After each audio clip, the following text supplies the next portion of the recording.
Do you like sports? Do you like art? What about science? Giraffes? Giraffe scientists that paint rugby games? It's all available on Audible, the biggest audiobook site with the largest selection of audiobooks this side of the inner solar system. No need to use your boring old eyes anymore. The ears are the future, my friend. Why, you're using them right now. So check out Audible and get your listen on. Go to www.readlearnlivepodcast.com/audible to start your 30-day free trial today. The people for whom, who I knew who were not treated, who did not receive justice. I find myself all the time thinking, what would justice have looked like for them? Um, and those are many, as the spiritual says, many thousand gone for whom there has been no justice.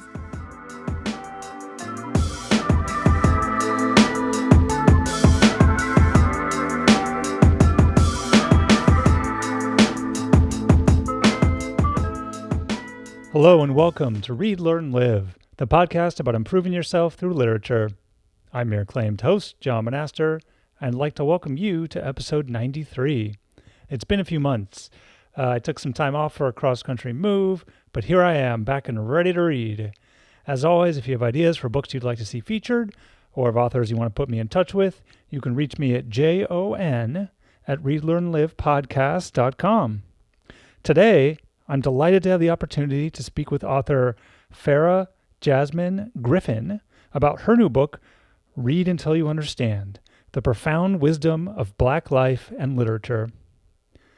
Farah Jasmine Griffin is the William B. Ransford Professor of English and Comparative Literature at Columbia University, where she also served as the inaugural chair of the African American and African Diaspora Studies Department.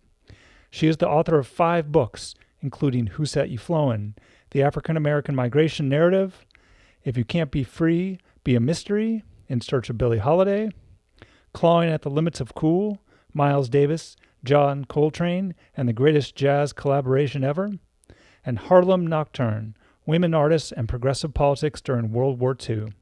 I hope you enjoy our conversation as much as I did. All right, everyone, hello and welcome to this episode of the Read, Learn, Live podcast. Super excited to be here with you all today. And today, of course, I'm being joined by Farah Jasmine Griffin, author of Read Until You Understand: The Profound Wisdom of Black Life and Literature. Farah, say hello. Hello. Thank you for having me. Yeah, thanks so much for joining me. So, why don't you just talk a little bit about what the book is all about? Sure. For a minute or two in your eyes. Sure. So it's a combination of memoir and then, some history and then some kind of invitations to read with me, read books that I find important, that I think are important in American literature, African American literature, world literature. Mm-hmm. And those 3 things kind of come together because there are certain themes that both, I think, inform my understanding of my life as I tell the story, and also inform my understanding of the books.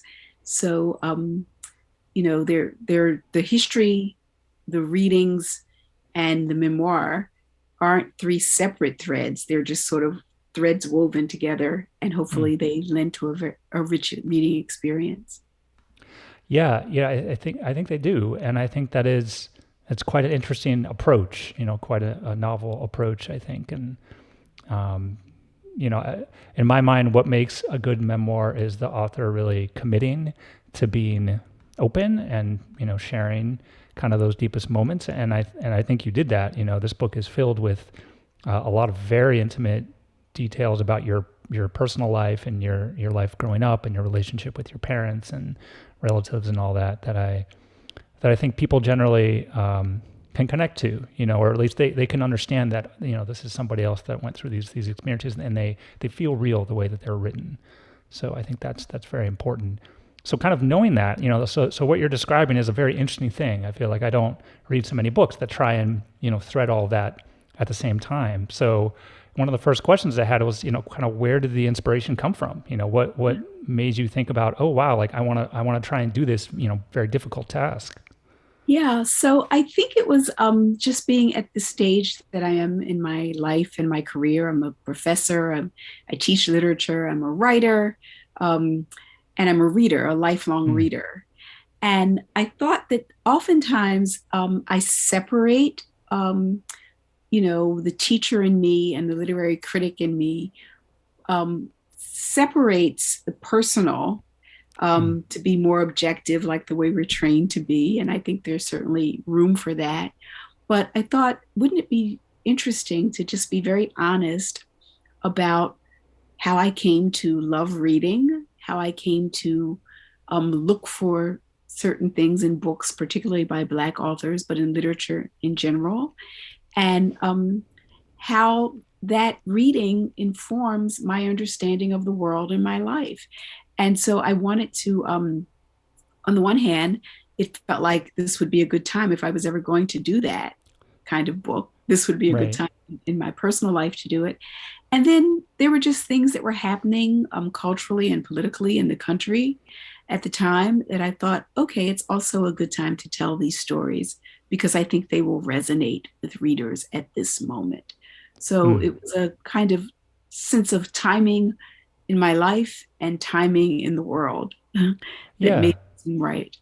Yeah, it sounds like for you internally, you were ready to make this happen, and then also you felt externally, readers might be even more willing than otherwise to accept either the message or the content and all that. So that's Right. nice when those two things can kind of come together like that. Yeah, it's rare. Yeah, yeah, definitely. So okay, so you embarked on this journey. You're going to do it. So like you mentioned, you were a writer. You've written a lot, yeah, over your entire career. So I guess how did this act of creating feel different than other things that you've written? Wow, it felt very different. I mean, I Hmm. think in some ways, so some parts of the story were parts of the story that I've been telling in different ways, like forever since I first tried to put pen to paper. Hmm. Um, and some of my own research interests were informed by some parts of this story. So it's always been there. Um, but this felt very different because it felt like the most holistic project. It felt Mm, like I could bring everything I had to bear on the book and the writing. Um, it also felt different because, I finished it. I'd finished a draft of it, but I started pulling it together and really kind of finalizing it and doing that final work on it in the middle of a global pandemic. yeah. So that will make things different. Mm, Those conditions are quite different. I mean, on the one hand, it's those are devastating conditions because you're surrounded by death and mm, there's so much anxiety. We didn't know what was happening, but it also just slowed things down and quieted things down, which I think are the conditions that many writers need um, to devote to the work. And so it was both a blessing and a curse that that I was able to write during that period. And that certainly was one of the things that was very, very different about this book. yeah. Yeah. Makes sense. And I'm sure in a history of the arts from this period, that will definitely, uh, ring true for many artists and creators. I think so. Yeah. Well, let's hop into the book and start talking about it for a little bit. And, you really start the book off with a discussion about your father Mhm. and your relationship with him. And really your father is, core to many different stories you tell within the book or chapters in the book or themes or whatever. He really plays a really big role. So maybe just start us off with with helping us understand what your father, who your father was, and what he meant to you and what your relationship was to him. Sure. So my father was a, an intellectual, but not an intellectual with fancy degrees. I mean, Mm, he was, a natural born um, person who loved ideas. And he was a working class man. He worked as a welder. He had received an associate's degree in like electrical engineering or something. Um, but mostly did working class jobs his life. A voracious reader, you know, collected lots of books, read all the time. Um, a lover of jazz. I think of him as part of the bebop generation. Hmm. Um, he was my first teacher, taught me how to read and write before I ever went to school, how to read music and how to listen to music, how to read books. And I think because of that early relationship, I associated, you know, I think he was probably a frustrated teacher. So I associated learning with being with him. And then he died of a stroke when I was 9 years old. And Mm. it was, that would have been traumatic under any circumstance, but it was Yeah. especially traumatic because the police who were called to our home to assist initially did not do so because they thought he was drunk.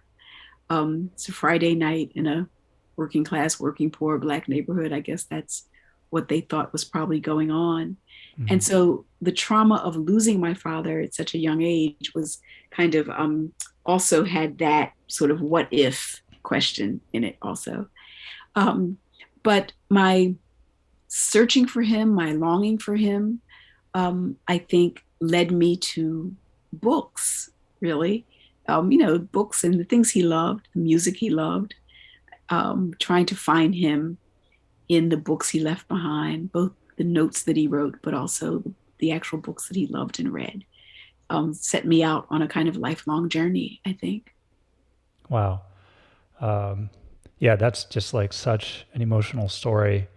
Yeah, And especially, I'm sure a difficult one to have had to type, you know, and then know that it's going to be shared and read by many people. right. So I think that that takes some amount of courage, which I have to admire, right? Thank you. If I think about the stories from my childhood and growing up and all that, would I be comfortable to sit there and type them so that other people, including editors and Yeah. readers, would not only read, but I'm sure some people were giving you feedback on how they Oh, yeah. read and stuff like that. So, Yeah, you know, it must have certainly. been very, very difficult. So, but I think it rang true. And, you know, so you talk about your father. Now, there's Mhm. another major figure that really permeates the book, I think, and I had already mentioned Toni Morrison and, Yes. you know, how important she was to so much of the book, I think, and obviously to you, and you actually dedicated the book to her. And so just curious to also know a bit more about, you know, we've all heard of Toni Morrison, of course, and many of us have read her work in, you know, various literature courses in school. But, you know, I think you think of her as much more than that, right? My sense is much more than an author. And so maybe, you know, just talk about why she was so important to you and to Black literature more broadly. Sure. So, you know, I first sort of was introduced to her, learned of her as a teenager, reading Sula and then The Bluest Eye, and later on Song of Solomon. And she immediately, you know, like, I mean, I was already a reader, but that was one of those kind of life changing books for me. And just her existence in the world as, you know, as I began to read more of her as a teenager, it was at the same time that I was receiving a very, very good education, very good literary education, learning canonical books. And the school that I went to did not teach literature by Black authors. Hmm. Um, but I remember reading her, like I'd read Sula and read The Blue Sky, but then I read Song of Solomon around the same time that I was in school. And I remember thinking, oh God, she's like, she belongs with these people that I'm reading. Like, Hmm. she doesn't just tell a good story, right? That she's as good as any of these people that I'm reading in school. And so she had that kind of importance to me. And I think I love the way she took language that was familiar to me, Hmm. the kind of Black vernacular language, but elevated it in a way into just this exquisite um, prose. And, you know, the stories became stories of the familiar that she defamiliarized, right? Hmm. And that said that the world that I lived in, the community that I lived in, was as interesting as the Dubliners for Joyce, you know? So it was just kind of mind blowing for me. And then as I you know, went on to go to graduate school and everything, and I was reading lots of literary theorists and, philosophers, I started thinking of her in that way too, that her fiction was also philosophical and informed me as a scholar. And then I was fortunate enough to meet and know her and become a friend. But even before that, if that had never happened, I would have said that just on the page, her writing made her one of the most important and influential people in my own life. Hmm. Well, that's amazing. That must have been wonderful then, getting that opportunity to actually meet her. I think many of us have those sort of people that we hold in very high regard and are very impressed by or amazed by in one form or another. But I think it's quite rare that we actually get to meet them. And do you feel like, I'm sure you had all sorts of expectations, around who she was based on her writing. Mm-hmm. Do you felt like, when you met her, what was that like? Did she seem like what you expected? Were you starstruck?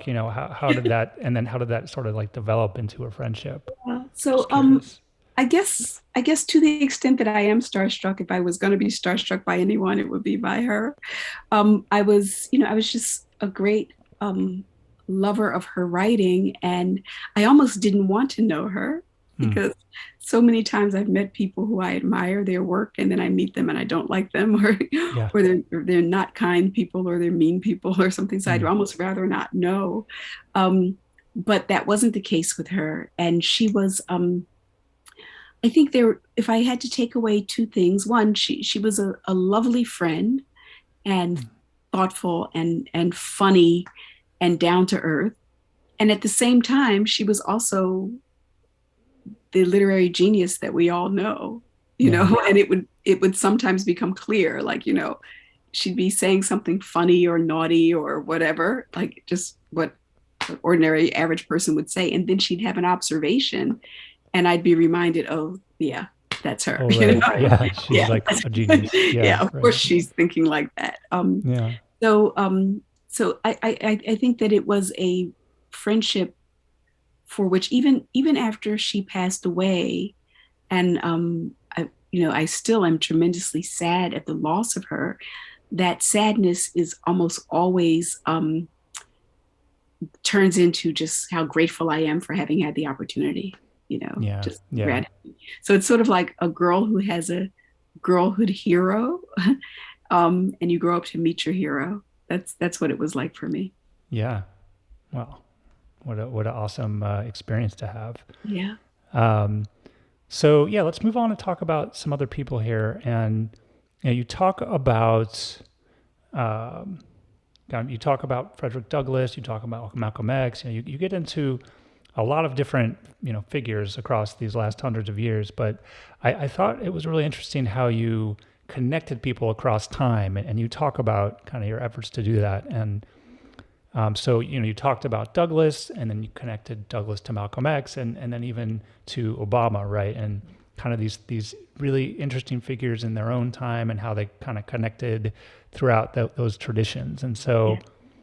I'm just curious to I think probably most of the people listening to this will be most familiar with Obama, Right. though not perhaps everyone, but most people probably most familiar with him. So maybe trying to help, it would be useful to help everybody understand, how did Obama kind of build upon the efforts of those other two people, or even other people, Yeah. in the past, and kind of trying to understand how he was able to kind of use what they started and where they came from to build himself to a point where he was, able to convince really, enough of our multiracial United States that he was the right person for the Yeah. presidency. That's a great question. I think that Obama is interesting for a number of reasons, right? There are all kinds of ways to approach him. But for me, in this book, um, one of the things that was most interesting about him is that he's a reader and a writer. Hmm. Um, and he writes his own stuff. He doesn't have ghostwriters. He has speech writers, but he goes over them, and he writes his own books. He doesn't have ghostwriters. You can see when you read him Hmm. that this is a person who takes seriously and takes pleasure in writing and in crafting good sentences and things like that. Hmm. So it's also clear that when you read him, that he has read Douglass and that he's read Malcolm and that he studied them. And he says that he studied them, right? Um, and the way that I see a kind of through line is Douglass is the earliest one. He teaches himself to read. He's initially taught by a slave mistress, and then she's stopped by her husband, and he comes up with all these ways of learning how to read. And intellectually understanding his condition as a slave in the United States. And he begins to think about that even before he tries to free himself. And in fact, he is able to free himself because of that work that he does intellectually, what he understands, what literacy does for him. And he has a sense of America as a place that is not living up to its potential, not living up to its ideals, and that he wants to, along with the movement that he's part of, push America to live up to its ideals, because if it does that, then it could not tolerate slavery. So that's Douglass. America is a work in progress for him, and one that he thinks he's capable of. He and like-minded people are capable of changing and transforming. And in his lifetime, he sees that happen. Malcolm, like Douglass, is an autodidact, self-taught, frees himself in some ways from a certain kind of life that would have kept him down, discovers himself as an intellectual and a writer and a thinker. But unlike Douglass, he does not think that America is a place that has potential to reach any kind of ideal. In fact, he thinks that it is based in the kind of violence and the, of genocide and of white supremacy and racism. And he thinks it's a forever curse. It's a forever curse, right? And that the best thing that Black people can do is to acquire what they need to separate themselves from that project. Like he says, don't go into a burning house, right? Obama is like them and unlike them. He's like them in that he's creating himself, he's making himself, he's learning through the ideas that he reads. He's reading both of those people. He says what he learned from Malcolm and what he, the kind of self-sufficiency, the autonomy, the pride he takes from Malcolm. But what he can't take from Malcolm is the way that Malcolm has a disdain for his white ancestry. And he says, I can't do that because of my mother and my grandparents, who I love. He learns a lot from Douglass. Like Douglass, he too believes that America is on a path to transformation, to meeting its ideals, and that every generation can push it further, closer to that. And he believes that so much that he decides to run for president. Malcolm would never have run for president. Douglass may have, but couldn't have, right? So in some ways, the work that Douglass and Malcolm did make possible the conditions that allow Obama to run for president. I think he was able to convince so many Americans. One, I think he was a blank slate for a lot of people, but I also think he presented a picture of the nation to itself that many people wanted to believe, right? That many people, not everyone, as we learned, but many people wanted to believe that, yes, we are this multiracial democratic experiment. And this is who we are at our best. And we fail sometimes, but we often succeed. And one more step toward achieving that would be electing this cosmopolitan, smart, biracial man. I think he convinced a lot of us, and a lot of us wanted to believe that, and a lot of us were willing to work to make that come true. Yeah. I think it's a pretty fair take on him. Yeah. And you'd really go into more depth in the book, and especially thinking about, and I think this is something that I alluded to earlier, but that I enjoyed about the book is, when you take passages from things and kind of read along with the reader about, various speeches or passages from the books or anything like that. I think that those examples are helpful. Yeah. So you can really see, like what you were saying, like he does reference, having read these Right. past authors. Like it's there, and Yeah. that those connections are really interesting to me. Um, so you had briefly kind of mentioned that point that Douglas couldn't have run for president, even if he wanted to. So this kind of brings me to my next question, which is this idea of justice. Yeah. And you talk about justice, and first, as you do with this book in general, you're talking about it in kind of your micro lens, your family, your friends, relatives, everyone, and think about what does justice mean for them as they have gone through their lives and have their lived experiences.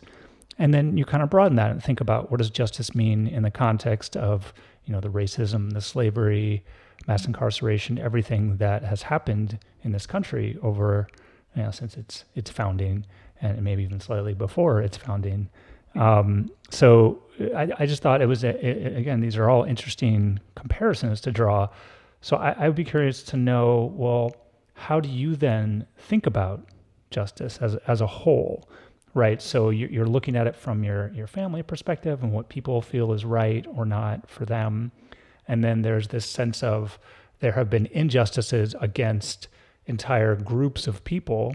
And how does that then, how should they respond? And so I'm just curious to are those two things connected in any way, or do you see them kind of as separate things? And how does that lead you towards where you feel about justice? Yeah, I think they are connected, because I think that the people for whom, who I knew who were not treated, who did not receive justice, um, I find myself all the time thinking, what would justice have looked like for them? Um, Mm-hmm. and those are many, as the spiritual says, many thousand gone for whom there has been Mm-hmm. no justice.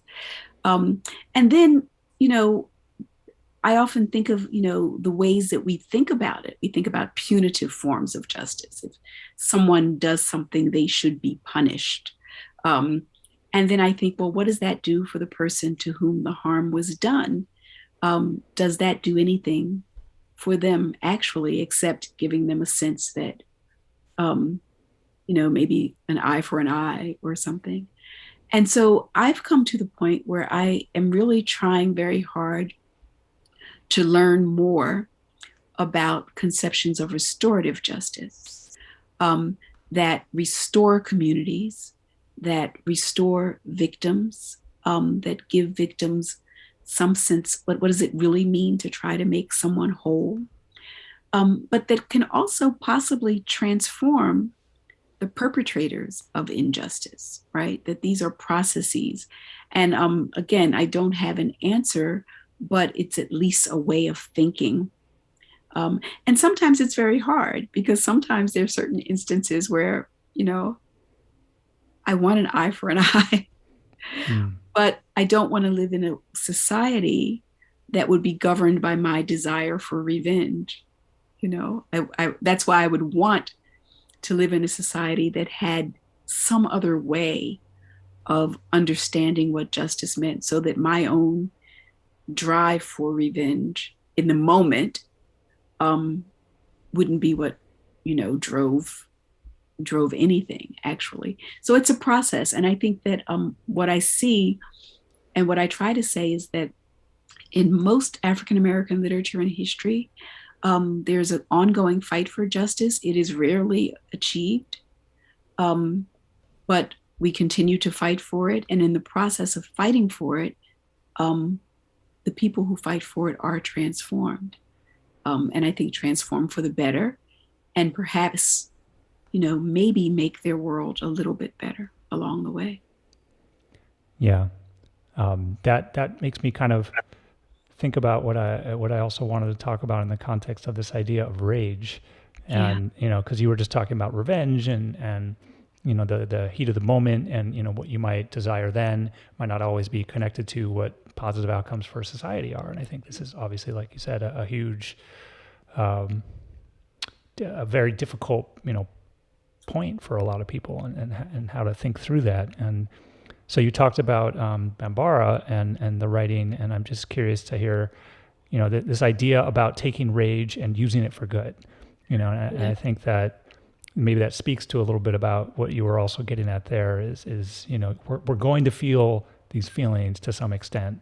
It's a very natural part of being human, I think. So Bambara talks about taking rage and using it for good. So maybe talk a little bit about, Bambara and that writing, and then maybe for you, what are you able to conceptualize that for the here and now? What's happening around the now where that sort of advice could be helpful. Well, I think one thing I wanted to legitimate the rage, because so often, particularly for Black people or for LGBTQ people, or there's a fear of our rage, and there's a counseling not to be enraged, or there's a sense that tamper it down because it'll lead to violence or something. And I wanted to legitimate the rage, that we feel enraged, and we should feel enraged. There's nothing wrong with that. And Audre Lorde talks about the uses of anger, the productive uses of anger, which allow us to grow together, right? That there's a difference between rage and hatred. They aren't the same things. So what that chapter does is it says that our artists, and our organizers, and I think our organizers are also very creative people, that our organizers and artists, they organize the rage. They give meaning to it. They acknowledge it and legitimate it, but they don't stop at the rage, right? And I think one example, as I was finishing the book, was George Floyd. So George Floyd happens, and millions upon millions of people around the world watch it. And I think many Black people would never have been surprised by it at all, right? But the video evidence made it so that people saw it. And people were in shock, and many people were enraged. They were absolutely enraged. And organizers had been working for years before that ever happened, right? To say, this is what needs to happen. This is what we need to organize toward. Here is a way to come together as a people, Black, white, brown, all of you who are enraged, right? Let's do something with that rage. And part of that rage is grief, right? Because initially those beginning days, people came together in grief, and they came together to mourn. And then they took that rage and that grief and organized it into action, right? Where many people just said, not anymore. I'm tired of it. Or I'd heard this was the case, but I didn't know it. Now I know it. What can I do, right? And so that's one instance where I think that happens. And I think that writers like James Baldwin and Audre Lorde and even Eddie Glaude and certainly Toni Cade Bambara also put that rage on the page, right? They put it on the page. They give meaning to it. It's not just a kind of empty anger for anger's sake. They give meaning to it, and then they process and make something possible out of it. And so I think that's what I wanted to do with that chapter, which is why it's not just a chapter on rage. The chapter is on rage and resistance. It's on the relationship between those two things. Yeah. So that's the next step is organizing to take those emotions and make them something good. And then in doing that, I think one feels it's not the one doesn't feel sort of debilitated by the rage or paralyzed by it. You don't feel paralyzed, right? You feel mobilized in such a way that you create community to make a change, to make a difference. I like that. It's a good blueprint for change, blueprint for success. And so, you briefly mentioned this idea, or maybe not as briefly, but you talk about this idea of Black death, in in the book, and the nature of it, and how it haunts not just our everyday life, but Black writing as well. Um, and as you point out, very meta. Even this book itself, as you've told your story of death and how that affected your life. So, that idea of Black Death that was very interesting to me. And I don't know if you could just talk a little bit more about, maybe how I really like that turn of phrase, how it haunts Black writing, Yeah. that idea of it. So, because it seemed to me it wasn't even just that in a direct manner where it's like there is Black Death in Black writing. I mean, that's the obvious, but my sense is that you meant even something maybe a little bit more in terms of how Black writers wrote or the types of stories they told because of this concept of Black Death. Yeah, I think that so much of Black writing from the slave narratives on, Black American writing, is a writing that bears witness to lives that have not always been able to articulate their own stories for whatever reason, through the literal deaths, um, through social death, through the death of poverty, enslavement, racism. Um, and so that I think much of that literature has carried with it a burden of bearing witness for the dead and honoring the dead, Mm-hmm. and saying these people's lives mattered long before we had a phrase Black Lives Matter, but these people's lives mattered. Um, and the world for which they hoped, the world for which they fought, they never lived to see at all. And so we see that time and again, I think, in much of the writing. There is a kind of mournfulness, even when there's joy, even when there's celebration, there's a kind of mournfulness and a sense of all that has been lost there. And certainly, my book would probably not have been written, or certainly not be the book that it is, had I not experienced the early premature death of my father when I was 9 years old. Or all the people I think of, and there are many throughout the book. There's a litany of names, and they're names that I knew personally, but also names that we all know now, who died before they should have, who didn't have full lives. And then there's beautiful literature that bears witness to that, whether it's Jessamine Ward or Ta-Nehisi Coates or Baldwin or any number of other writers.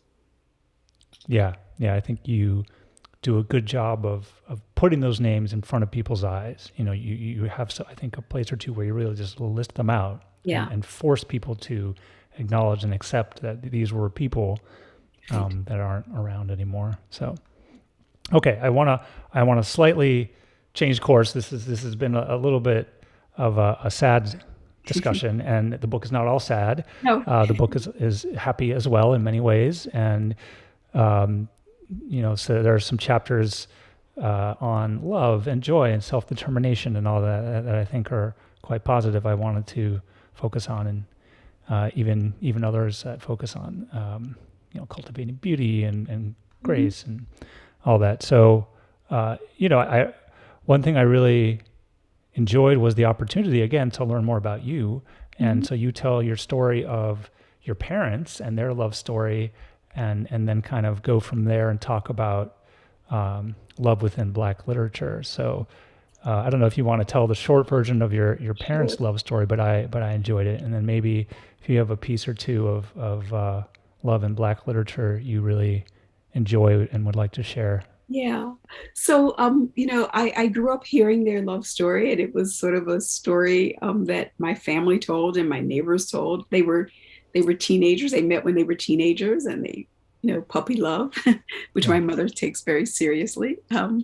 Fell in love when they were very young, became teenage parents of my sister, married. My father struggled with addiction at some point in his life, and so that took them off of their trajectory, their kind of upwardly mobile trajectory, but they continued to be together. And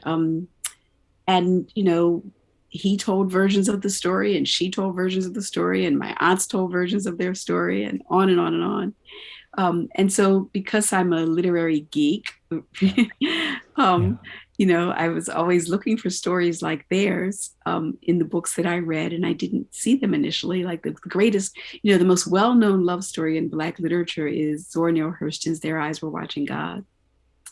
And it's a beautiful story, and it's wonderful, and Mm. it's thrilling, but it's not my parents' story.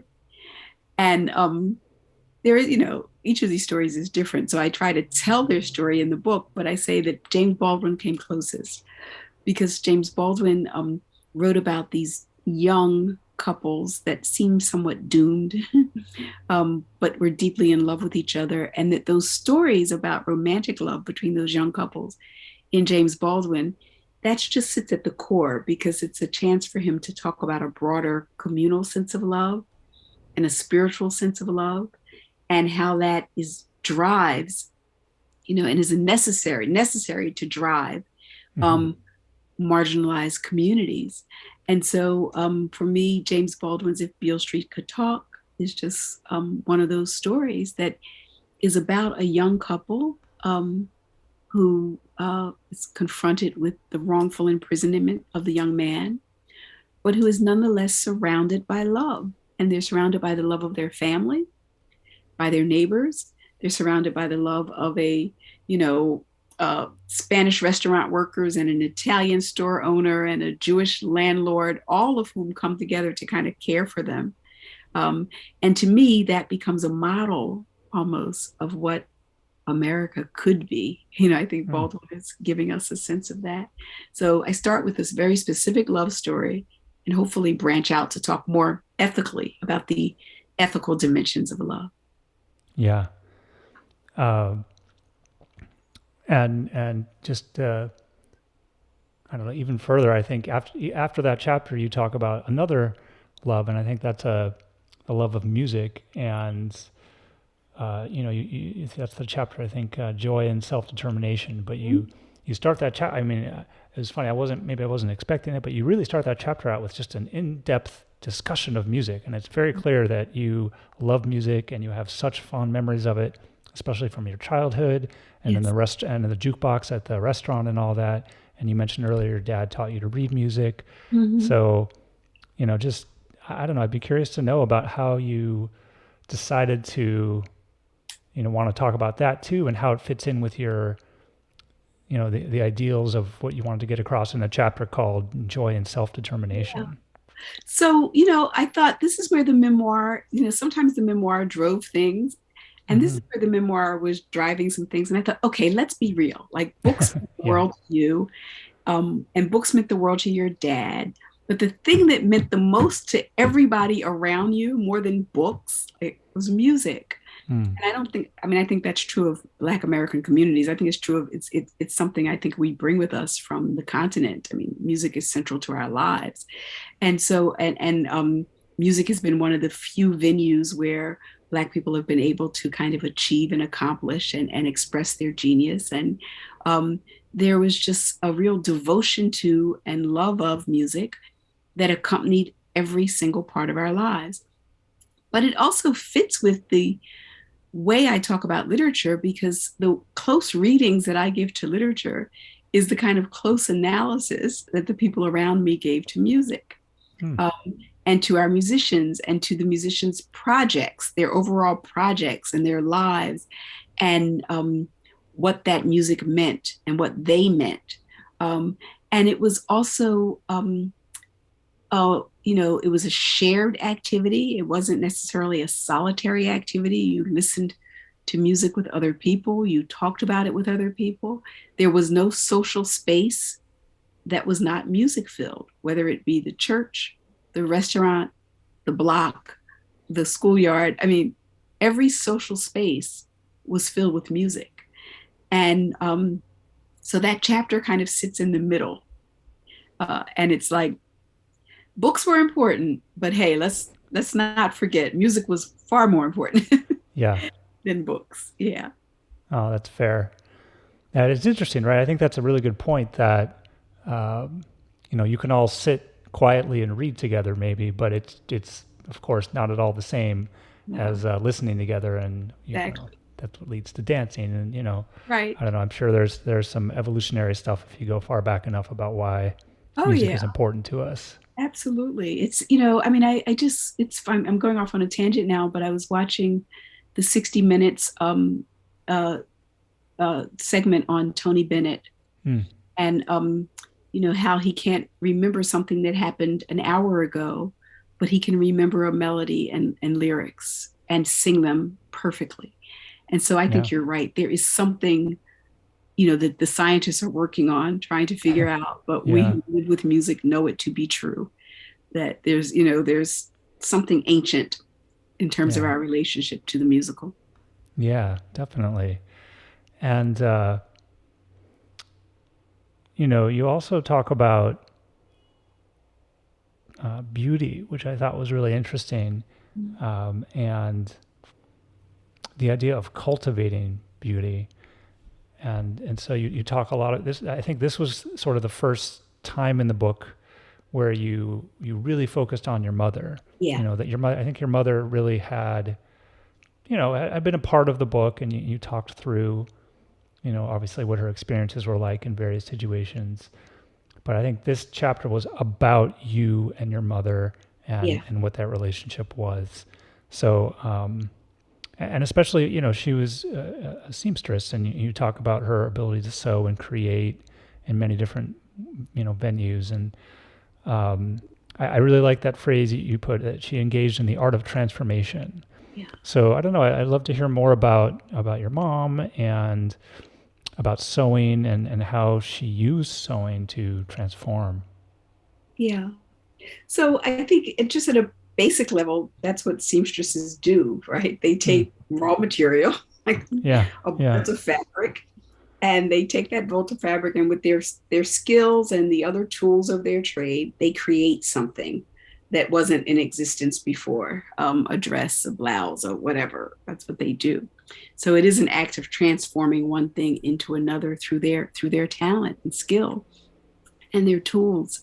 hmm, So that's one thing. And I think my mother, it was an expression of her creativity. She's a very talented seamstress. Um, and she got a great deal of pleasure in sewing and solving problems having to do with sewing. And um, she was a young widow. And I think that, one of the ways she dealt with her sadness and her mourning was to get in that zone. And it's a zone that all creative people can get into, right? Whatever they're doing, to get into that zone of sewing. She also transformed the people she sewed for. If they hmm, were feeling badly about themselves, or they didn't like the way they looked, or they didn't have anything that fit, or whatever, she made them feel glamorous and beautiful and loved, that she cared enough to make something specifically for them. She transformed her house. um, and so I think that I just came to see that as a part of her creative gift, and that it was a space where she cultivated beauty, and that beauty wasn't something that was glamour necessarily or expensive, you know, that it was just, I thought of it as the aesthetic dimension of our lives, you hmm. know, and we create beautiful homes, or little spaces on our desk, or, you know, the things that Right, give us pleasure just on a daily basis. And we right. Yeah, have access to it. Yeah. yeah. Finding that beauty in the everyday. Every I think that's day. I think that's Exactly. really important because to a lot of the stuff we were talking about earlier, it's often out of our control to Right. create beauty in elsewhere. Yeah. And I think it gives, I mean, Alice Walker, and has a line that's become a cliche in The Color Purple, that God gets angry if you walk by a field of the color purple and ignore it. Like, that it makes our day better if Hmm. we know how to stop and say, oh my goodness, look at that tree that's changing colors right now. How beautiful that is. Yeah, yeah. Totally agree. Mm-hmm. Okay, well, I think we should wrap it up a little bit. And one question I always like to ask is, kind of when after we had just had a long discussion and we touched upon a lot of stuff. Yeah. And of course, there's even more stuff that's in the book that we didn't touch on. But are there any ideas or really anything else that you wanted to get across to people that we maybe haven't had a chance to talk about today? Yeah, I don't think so. I think except to say, I hope that the book, like we said, will encourage people to read many of the books that I write about. I hope that it will encourage them to think about the stories in their own lives that are worth telling, that are worth, that have meaning and dimension. The relationships. It's funny. In talking about the book, many women have started talking to me about their fathers. They're encouraged to think about how important their mothers were, but their fathers were very important. And so I hope that it will spark that kind of thinking about one's own life as well as desire to read more. Yeah, I think, like I said, it's definitely done that for me. And I think to your point about what Toni Morrison was able to do successfully, which is make what we might think of as kind of mundane or boring actually into something exquisite, and kind of remembering that all the different stories that are happening in our lives are Right. important and do matter, and all that. So yeah, I think that's a laudable goal. Yeah. Okay, well, I like to end with a little quick thunder round with some getting to know you Okay. questions, and then calling it a day. So what is your favorite food and or drink? Favorite food is any kind of seafood. I Nice. would say anything that has a shell that comes out of the ocean. Okay. That's my favorite food. I don't know. Drink non-alcoholic drink tea, alcoholic drink prosecco. Ooh. Oh, yeah. Bubbles are fun. Yes. Great. Where's your favorite place you've ever been? Ooh. I love Mendocino County in Hmm. Northern California. I think is one of the most beautiful places on the face of the earth.